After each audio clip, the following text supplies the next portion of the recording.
बातें और कितने लाखों लोगों को जेल में डाला गया है। दहेज लिया इन्होंने, आज तक एक ऐसे इंसान को जेल में नहीं डाला गया जिसको जिसने दहेज दिया हो। जो मधु जी कह रही है, क्यों इस बात पे गौर नहीं किया जा रहा है कि दहेज देने वाले को क्यों सजा नहीं दी जाती है? पहले इस बात पे बहस की जाए। नहीं, बहस कहीं नहीं, लिखा गया है इसमें लेना और देना दोनों जुर्म है। नहीं, देना होगा, आपके घर में खीर आ रही है, खाने को मिल रही है, आप क्यों थाने में जाकर करेंगे कि मुझे जबरदस्ती खाने आपको लगा सवाल ये नहीं है, सवाल ये नहीं है, पकड़ेंगे बिल्कुल बिल्कुल उठानी पड़ती। नहीं, अलका मैं इसको रोकना चाहूंगा, आपको रोकना चाहूंगा मैं। क्यों लड़के वाले कंप्लेन नहीं करते? कानून में हल्का मैं आपको रोकना चाहूंगा, कानून में मैं आपको रोकना चाहूंगा यहाँ पे। हल्का हाँ, मैं बताता हूँ आपको, अगर आपका मन था, जब तक आप देते रहे जरूरत नहीं है। आप लड़के वाले क्यों कंप्लेन करें? आप लड़की अगर ये सोचती है कि सांप को दूध कीजिए, नहीं, अगर आपको ये लगता है कि सांप को दूध पिलाने से सांप का जहर खत्म हो जाएगा तो वो कभी खत्म नहीं होगा। आपको पहले दिन से रोकना पड़ेगा, पहले दिन से रोकना पड़ेगा।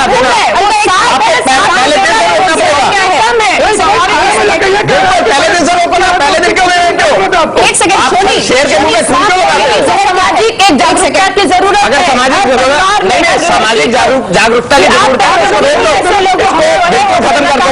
देने वाले को जिस दिन बंद कर दोगे वो देना बंद कर देंगे कि आप जिस दिन देने वालों को आपने सजा देनी शुरू कर दी, उन्होंने देना बंद कर देना है। भैया आप जहर आ रही है, मेरे घर से खीर जा रही है, आपके घर से खीर जा रही है। जिस दिन खीर बनाने वाले को सजा हो गई, उस दिन खीर का मसला खत्म हो जाएगा।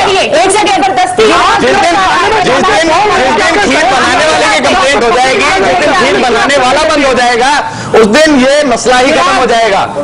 विराग अलका का जवाब जरा सुन लीजिए, क्या समझे आप उस जवाब को? वो ये कह रही है कि थाने में जाके बोला है, जब थाने में जाके बोला है कि दहेज दिया है तो कंप्लेंट की जरूरत क्या है? वो खुद कबूल कर रहे हैं, उन्होंने गुनाह किया, उनको जेल में डालो। फिर यहाँ पे एक बात मैं कहना चाहूंगा, मैं ये बात कहना चाहता हूँ, एक मिनट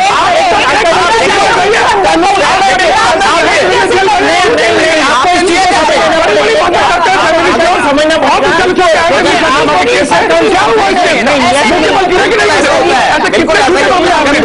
के अंदर दो आदमी बराबर के जिम्मेवार है, तो दोनों का सजा होती है। कानून में दहेज दिया जा रहा है तो लड़के वाले जाए ना कंप्लेंट।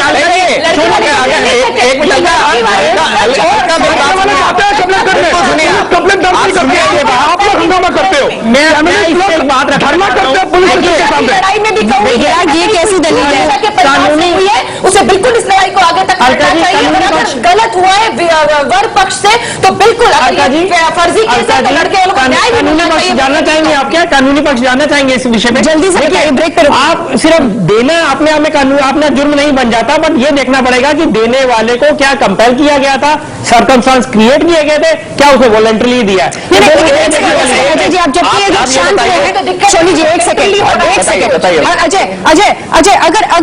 अगर मुनीश दलाल जी अब हमारे साथ जुड़ गए हैं। मुनीश, सबसे पहले तो आपका पक्ष जानना चाहेंगे क्योंकि जाहिर तौर पर कोर्ट ने आपको एक तरह से राहत दी है, क्या कहेंगे आप? राहत मिली है, न्याय मिला है, सच्चाई की जीत हुई है। लेकिन फिर निशा के पिता भी हमारे साथ हैं, वो ये कह रहे हैं कि उनकी बेटी सही है। यहाँ पे आज तक टीडी शर्मा ही लीगल अथॉरिटीज को बनाने में लगे हुए हैं। जब माननीय न्यायालय ने मुझे रिहा कर दिया है, मुझे बेकसूर बता रहे हैं, ना ही मैंने ऐसा कुछ किया है, तो अब टीडी शर्मा अपनी तरफ से जो मर्जी कहते रहे, उसका कोई मायने मुझे नहीं लगता कि है, क्योंकि मैंने ऐसा कुछ किया नहीं था और हम सच्चाई की राह पर थे, हमें न्याय मिला है और सच की जीत हुई है। लेकिन सारा देश ये जानना चाहता है कि क्या मुनीश ईमानदारी से क्या वाकई दहेज के लेन देन की कोई बात नहीं हुई थी इस शादी में? कोई बात नहीं हुई थी। मेरी मदर, जो कि यहाँ पे मेरे घर में एक थंब है, शुरू से अगेंस्ट रही है डाउरी को, because she has worked with the education department for 36 years। तो उनके मॉरल्स, उनकी एथिक्स सिर्फ हर किसी को बयान ये करते हैं, dowry is not at all a part of her thinking और माई थिंकिंग। डाउरी का शुरू से लेके आज तक कोई भी कहीं भी जिक्र नहीं था। ये सिर्फ टीडी शर्मा ही अपनी तरफ से क्यों होगा इस बात में? यही मैं पूछना चाह रही हूँ, देवदत्त शर्मा जी ने अपनी तरफ से क्या ऑफर किया था? बिल्कुल, ईडी शर्मा जी सिर्फ उस दिन से अपनी तरफ से ही कह रहे थे कि हम ये ले रहे हैं, हम वो ले रहे हैं, हम ये कर रहे हैं, हमें फोन करके बताते रहते थे हम आपके लिए ये ले रहे हैं। इसका हमें कोई भी लालच या लोभ नहीं था। मुनीश, आपने तब को पुलिस के पास जाना मुनासिब क्यों नहीं समझा? सकता नहीं है, आप देखिए इसको इसके बाद मैं तब जाता जब मेरे को मौका दिया गया होता। मीडिया ने, पुलिस ने उसी दिन उठा के मुझे जेल में बंद कर दिया। 2 महीने के बाद मैं निकला हूँ। नहीं, लेकिन ये सब बातें तो कुछ दिन पहले से हो रही होंगी ना मुनीश? उस दिन के पहले से हो रही थी तो यही हो रहा था ना कि शादी कैसे करते हैं। जब शादी जैसे करते हैं उसी प्रोसीडिंग में चल रही थी आगे। हाँ। अब जब आप बारात लेके वहां पे जाओगे, ये शादी कैसे करते हैं? जैसे मतलब लेन देन की बात तो हो रही थी ना पहले से? नहीं जी, बिल्कुल कोई भी लेन देन की कभी कोई बात। आपने खुद कहा कि उनके पिता आपको बता रहे थे कि हम आपके लिए ये खरीद रहे हैं, हम आपके लिए वो खरीद रहे हैं, तो ये सब बातें तो पहले हो रही होंगी, शादी के 1 घंटे पहले तो हुई नहीं होंगी। मुनीश से पूछो क्या पॉइंट हुआ कि एक थप्पड़ जड़ गया, क्या बात क्या हुई उस दौरान? हेलो जी मुनीश बोलिए। वो बता रहे हैं कि दूल्हे को थप्पड़ चढ़ नहीं कर रहे थे। हम उनको शुरू से यही कह रहे थे कि हमें कुछ नहीं चाहिए। बिकॉज वो अपनी वेल्थ दिखा रहे थे कि मेरे पास इतना पैसा है, मैं आप लोगों को ये दे रहा हूँ, वो दे रहा हूँ। वो सिर्फ वो शुरू से आखिर तक कोई भी रिस्पॉन्स नहीं था। हमारे को जो हरासमेंट सहनी पड़ी है और आज जो माननीय न्यायालय का फैसला आया है तो वो सच्चाई के पक्ष में आया, ना कि झूठ के। अगर ईडी शर्मा सच्चे होते तो उनके उसमें आता। आज हम सच्चे हैं तो आज हमारे पक्ष में आया है फैसला। लेकिन कोर्ट ने कहा है ना कि मजबूत सबूत नहीं थे, इसलिए दोष मुक्त किया है आपको। दोष मुक्त कर दिया ना। अब मैं कोर्ट में जाके आज मुझे दोष मुक्त कर दिया गया, बट आपने 9 साल पहले जो मेरी मिट्टी पलीत करी थी मीडिया ने, पुलिस ने, लॉ ने, आज मेरे को उससे राहत मिली। क्यों? क्योंकि आज सच्चाई पता लगी है सरकार को भी, लॉ को भी और हर इंसान को कि ये एक झूठा और एक फ्रॉड मुकदमा था। लेकिन मुनीश एक और सवाल, आपने खुद चूंकि अभी कहा है टेलीविजन पर कि आप पहले से उनके पिता आपको बता रहे थे कि हम ये खरीद रहे हैं, वो खरीद रहे थे। आप जितने जागरूक, सर सवाल सुन लीजिए प्लीज, आप जितने जागरूक अपने आप को और अपनी माँ को बता रहे हैं, क्या आपने ये मुनासिब नहीं समझा कि आप या तो उन्हें मना करते या आप पुलिस के पास जाते? आपको पता है कि लेना देना दोनों ही जुर्म है। रिचुअल्स होते हैं हिंदू मैरिज के। लेकिन गिफ्ट अगर देता है कोई तो बाकायदा उसकी लिस्ट बनानी होती है। अगर गिफ्ट के तौर पर भी कोई दे रहा है तो बाकायदा उसकी लिस्ट बनती है जिस पर दोनों के दस्तखत होने चाहिए। ऐसी कोई लिस्ट बनाना जरूरी समझी आपने? मैम, आप मुझसे 10 साल के बाद कॉन्टैक्ट कर रहे हैं। आपने 10 साल पहले मुझसे पूछा था ये चीज, आपने मुझसे तब क्यों नहीं पूछा? तब मीडिया ने मेरी जिंदगी बर्बाद कर दी। आज 10 साल के बाद आप मुझसे हो listen to me, now you have to listen to me ma'am. बिल्कुल मनीष, बिल्कुल आपकी बात सुनने के लिए हमने आपसे बात की है और ये जरूर समझिएगा कि हमने हमेशा ये कहा है कि ऐसे आरोप है आप पर, आरोप, क्योंकि पुलिस आरोपी बनाती है। क्यों नहीं करा? वो सारे के सारे जवाब मैंने कोर्ट में दिए हैं। कोर्ट ने माना है मेरी सच्चाई को और बरी किया है। ठीक है मैम। और अगर यही चीज आपने पूछनी थी तो मुझे जेल में आके, साधना जेल में, जहाँ पे मेरा करियर खराब होगा, मेरी जिंदगी बर्बाद होगी, तब आपको पूछने चाहिए थे। अब आप मुझसे पूछ रहे हैं तो इसका जवाब मैंने कोर्ट में दिया और कोर्ट ने माना है कि मैं सच्चा हूँ। And I don't think so कि इसके बाद भी मुझे ये कहने की जरूरत है या किसी को समझाने की जरूरत है। जब न्यायालय जानता है कि मैं बेकसूर हूँ तो ना मुझे, ना आपको, ना दुनिया में किसी को बताने की जरूरत नहीं है कि सच्चाई क्या है। मुनीश, ये आपको लगता है अपने एग्जाम्पल से कि दहेज कानून का गलत इस्तेमाल होता है दोनों पक्षों से? मैम, ये एक टेक्निकल चीज है जो कि लॉयर्स और जजेस ने हैंडल कर सकते हैं। I am not the right person on this part. मेरे लॉयर जो थे वेस्ट स्टेट नोएडा कोर्ट में, उन्होंने मुझसे इस मुसीबत में से निकाला है, तो उनको टेक्निकलिटीज लॉ की बहुत अच्छे से पता है। रादर देन आस्किंग मेरे से पूछने की बजाय आप मेरे लॉयर से पूछे सवाल तो उसका बेहतर जवाब दे सकेंगे। मुझे सिर्फ इतना मालूम था कि मैं बेगुनाह हूँ और आप सच्चाई की। जी मुनीश, सिर्फ एक बात कहना चाहूंगा, ब्रेक के लिए रुकना पड़ रहा है, हमें एक छोटे से ब्रेक के लिए रुकना पड़ रहा है, बहुत ज्यादा वैसे ही हम आगे बढ़ गए। छोटे से ब्रेक, फौरन लौट रहे हैं।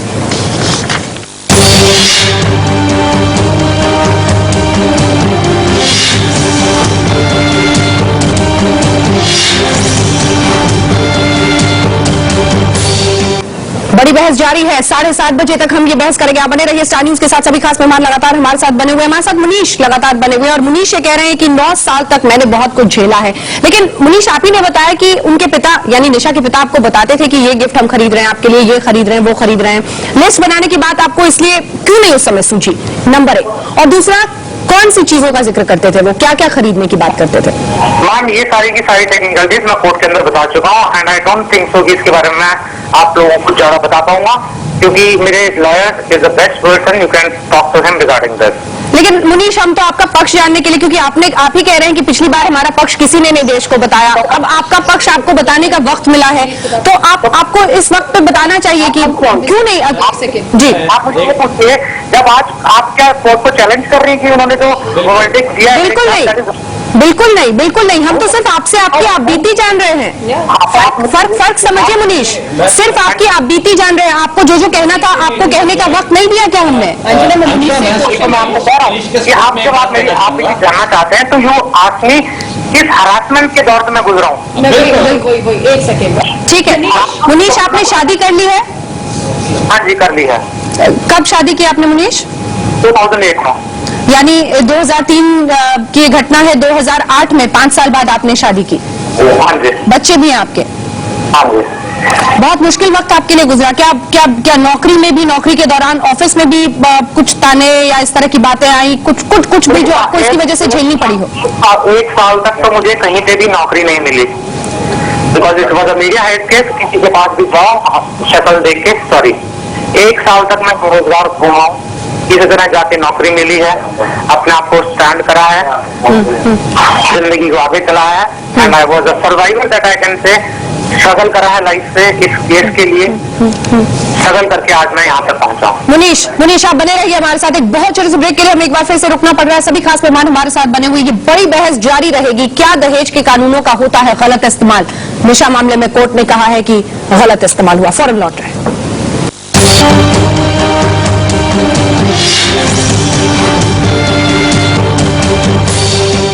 2003 की बात है। निशा ने जब दहेज की वजह से शादी से इनकार कर दिया था, तब लोगों ने यह माना था कि दहेज के खिलाफ वो ये युद्ध छेड़ रही हैं। लेकिन आज कोर्ट के फैसले ने ठीक पलट इसके ये कहा है कि जो लड़का है वो दोषी नहीं है, उसे दोष मुक्त कर दिया गया है।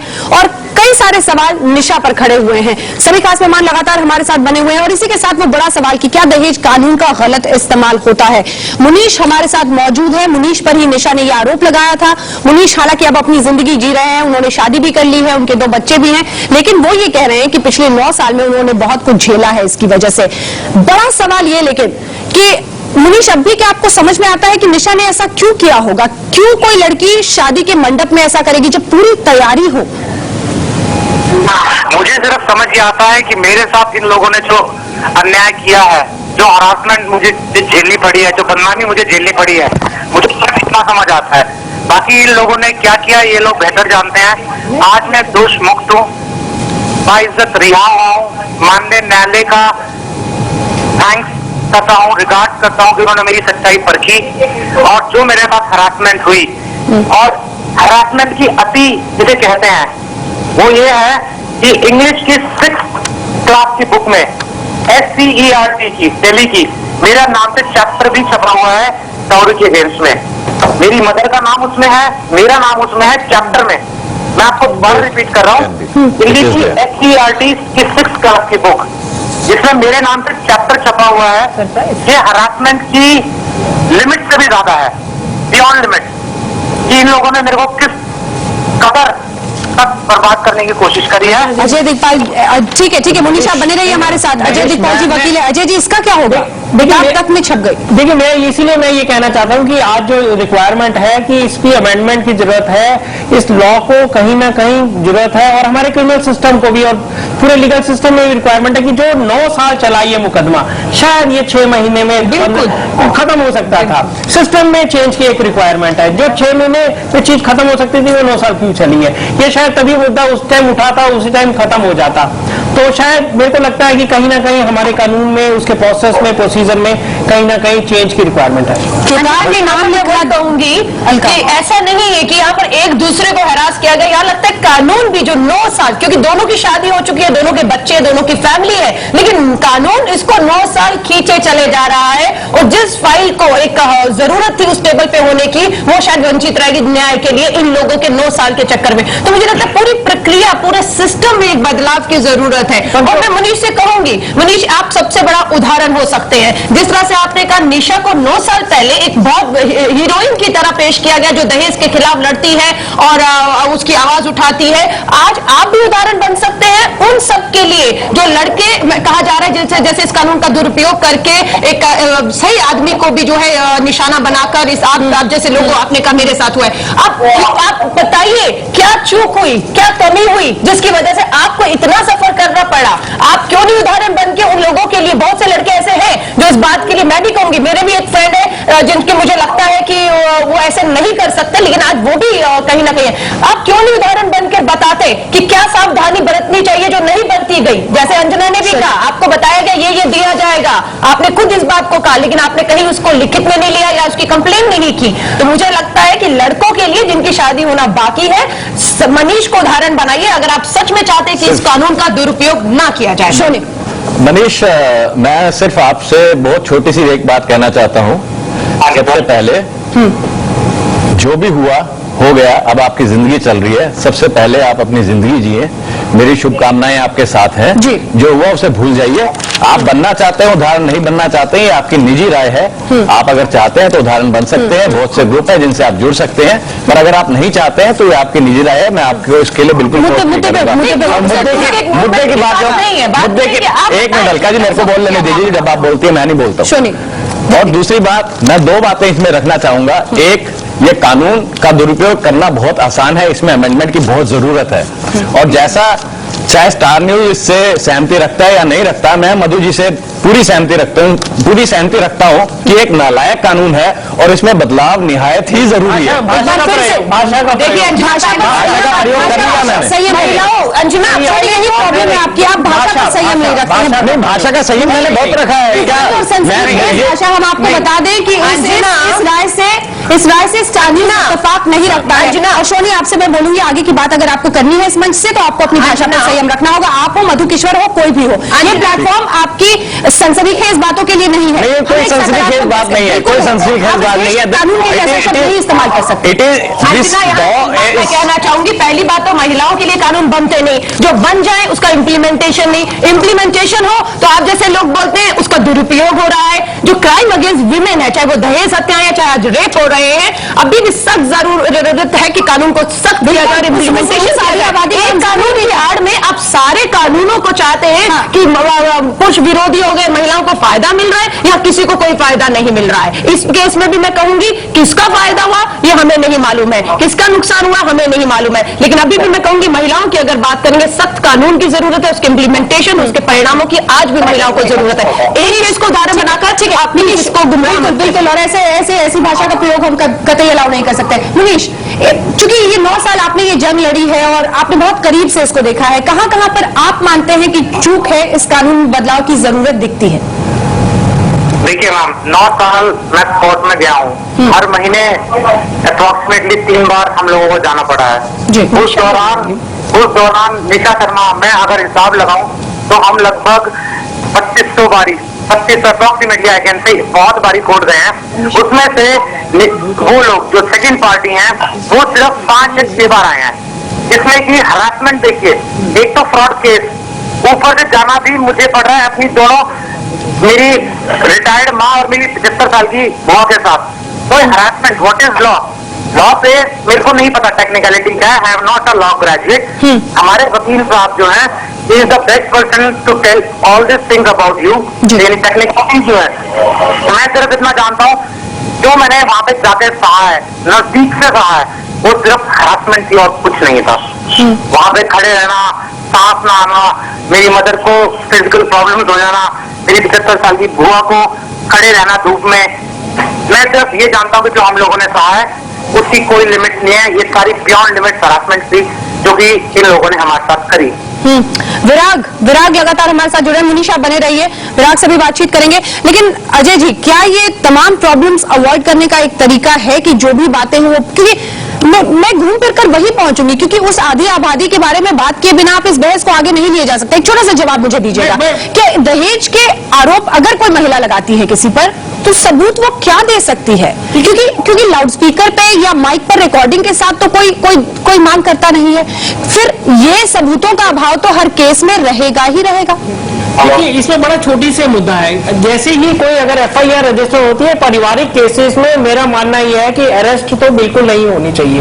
इस पर्टिकुलर केस में भी देखें 60 दिन वो रहे और आज वो बरी कर दिए गए, वो 60 दिन का कोई जवाब नहीं दे सकता। मतलब कानून को और आसान बनाने के लिए नहीं ऐसा नहीं है। देखिए पारिवारिक केसेस जहां पे इस तरह के स्तर के केसेस है, अगर आप हीनियस ऑफेंसेस को, इस तरह के ऑफेंसेस को आपको एक डिस्टिंक्शन ड्रॉ करने की रिक्वायरमेंट, ये जिस देश में महिलाएं दहेज के लिए जलाई जाती है, जलाने देश में आप ये बात कह रहे हैं। वो 304B की दफा या 498 एक ही बात हो रही है, वहां पे वो डेथ केस है। यहाँ पे देखिए ना वो बढ़ सकता है, इसीलिए उसकी जो ग्रेविटी है, जो उसके लिए सजा है वो बहुत ज्यादा है। उसकी गंभीरता को नकारना कहीं से भी सही नहीं है। छोटे से ब्रेक के लिए मुझे अजय जी रुकना पड़ रहा है, फौरन लौटे सभी खास मेहमान बने हुए। मुनीश बने रहिएगा हमारे साथ।